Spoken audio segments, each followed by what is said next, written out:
ஆன்மீக நண்பர்கள் அனைவருக்கும் அன்பு கலந்த வணக்கங்கள். இன்றைக்கு நாங்கள் ஆன்மீகம் சம்பந்தமான பதிவில் வீட்டில் பணம் தங்கவில்லையா, வாஸ்து மீன் சிலை வைத்து பாருங்கள் என்னென்னு சொல்லி பார்த்தீங்கன்னா, அதிர்ஷ்டத்தை ஈர்க்கக்கூடிய வாஸ்து மீன் சிலை.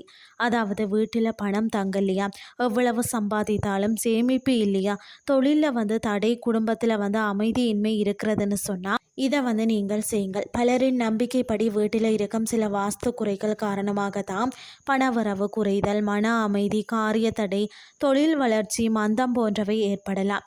இத்தகைய சூழ்நிலைகளில் வீட்டில் வைத்திருக்க மங்களகரமான சின்னங்களில் மிகவும் பிரபலமானது தான் வாஸ்து மீன் சிலை.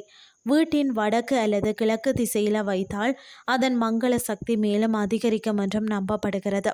வாஸ்து மீன் சிலையின் சிறப்புகள் என்னென்னு சொல்லி பார்த்தீங்கன்னா, வீட்டின் அழகை மேம்படுத்தும், அதிர்ஷ்டத்தின் சின்னமாகவும் கருதப்படுகிறது. அது மட்டும் இல்லாமல் பார்த்தீங்கன்னா, செல்வ வளத்தை வரவேற்கும் மங்கள பொருளாகவும் இருக்கிறது. அடுத்தது குடும்ப ஒற்றுமை மற்றது மகிழ்ச்சியின் அடையாளமாகவும் விளங்குகிறது. அது மட்டும் இல்லாமல் அனைவரின் பார்வையையும் கவரக்கூடிய அழகிய அலங்கார பொருள்னு கூட சொல்லலாம்.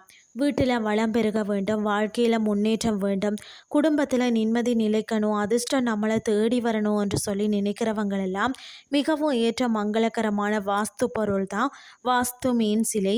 அதிர்ஷ்டத்தையும் செல்வ வளத்தையும் வரவேற்கும் அழகிய சின்னம்னே சொல்லலாம்.